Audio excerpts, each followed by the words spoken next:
2번 체계도 문제풀이 한번 진행해 보겠습니다. 앞에서 배운 체계도 이론을 가지고 이제 문제를 풀어봐야지 실력을 테스트할 수 있습니다.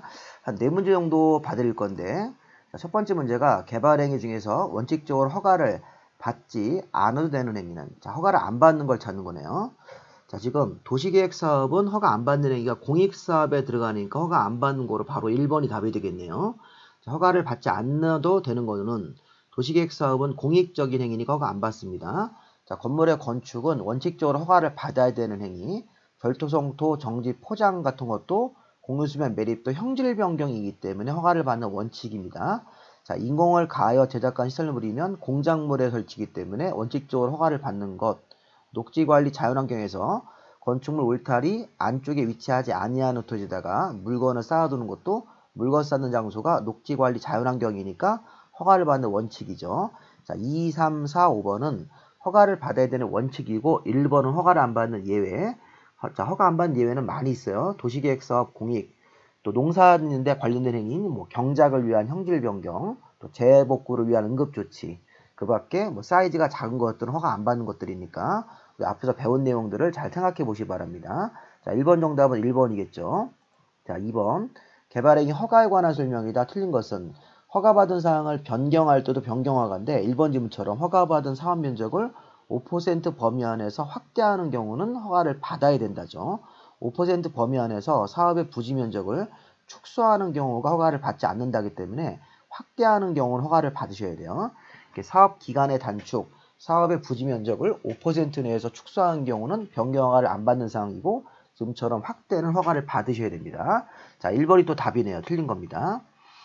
이번에 개발행위 허가를 하면서 환경오염 방지 같은 거를 조건부로 허가할 수도 있죠. 아까 우리 조건부허가, 이게 조건부허가입니다.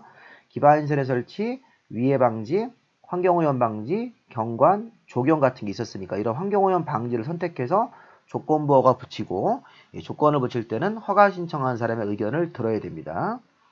허가 신청한 내용이 성장관리 방안이 뭐예요? 아까 우리 허가의 기준, 난개발 방지 대책인데 이 성장관리 방안이 허가를 내주는 기준입니다. 그래서 이게 도시관리계획이나 성장관리 방안에 어긋나면 불허가기 때문에 이건 허가 기준. 3번 허가 기준이에요. 요거는 허가 절차할 때 조건부 허가, 1번 허가 안 받는 예외 이렇게 막 섞어서 문제를 내는 겁니다. 4번 허가 신청에 대해서 특별한 사유가 없으면 15일 안에 허가 불허가 처분을 하고 서면이나 국토유형 정보체계 같은 전자문서로 알려야 된다. 15일 안에 통지까지 해야 됩니다. 조경 등을 위해서 필요하고 법정된 사유까지 맞으면 이행보증금이라는 이런 보증금도 예치하게 할 수도 있습니다. 이런 것들을 우리 개발의 허가랑 관련돼서 여러 가지 내용들을 한 번에 묻는 문제. 정답은 1번이겠죠. 다음. 토지 형질 변경 기준으로 틀린 것은, 형질 변경은 135, 335라는 사이즈 제한이 있었어요. 우리 주거지역은 1만 미만. 우리가 135, 335 할 때, 공업지역은 공장을 줘야 되니까 3만 미만. 보존 녹지는 녹지인데 보존 성격의 녹지니까 1만이 아니라 5천으로 작게 해야 되고, 농림이나 관리지역은 3만 미만인데 자연환경 보존지역은 5천 미만. 5번이 틀렸죠. 형질 변경 기준 면적이 틀린 것은 답이 5번입니다. 4번. 개발행위 허가를 최장 3년까지만 제한할 수 있는 사유는 모두 몇 개인가? 3년까지 제한하는 거는 연장이 안 된다는 거예요. 기역, 녹지 지역에서 수목, 조수료, 우량농지 같은 경우는 환경 보전이기 때문에 기역, 니은 같은 경우가 환경 보전일 때는 최대 3년까지만. 디귿, 리을, 미음은 연장을 할 수 있는 사유가 되는 거죠. 그래서 녹지 지역에서 수목, 조수료, 우량농지 보전 이런 거 필요하면 환경 보전, 주변에 환경 경관 문화재가 있을 때 오염 손상될 우려가 있을 때도 환경 보전이니까 최대 3년까지. 도시관리계획을 수립하고 있는 지역이고 도시관리계획 결정되면 허가 기준이 크게 달라진다는 것은 관청의 내부 업무.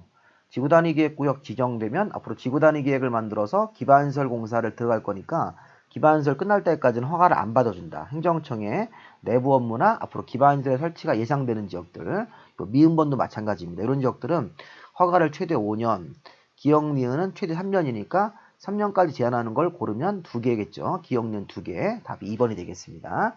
여기까지 4문제 풀어봤으니까 개발의 허가 내용들을 이론 공부하시고 문제를 풀면서 문제는 더 앞으로 또 많이 풀어볼 거니까 일단 기본 문제를 풀어보시면 되겠습니다. 자, 여기까지 마무리하시고, 자, 문자로 우편 주소하고 이메일 주소 알려주시면 제가 최대한도로 빠르게 강의 때문에 좀 바빠서 못하는 경우도 있지만 최대한도로 밀리지 않게끔 체계도는 우편 주소로 제가 직접 보내드리고요. 그 다음에 이메일 주소 알려주시면 공법의 체계도 한글 파일로 보내서 프린트해서 볼 수 있게끔 문제자료 보내드릴 테니까 잘 받으셔서 제가 올려드리는 강의 보시고 공부하시면 독학으로 공부하시더라도 공부할 수 있을 것 같습니다. 우리가 가끔 이제 바빠서 학원 못 나오신 분들은 제가 이렇게 독학생들을 위해서 학원 안 나오시고 공부하셔도 돼요. 의지만 있으시면 제가 올리는 강의 잘 듣고 공부하시면 되겠습니다. 학원 다니시는 분들은 이 강의 보고 꼭 복습하세요. 어떤 선생님한테 들으시더라도 이렇게 강의를 해주실 겁니다. 이렇게 제가 올려드린 요약 강의를 보시면서 하루하루씩 이렇게 한 파트씩만 정리해 나가시면 올해 좋은 결과 있으실 겁니다. 여기까지 마무리하겠습니다.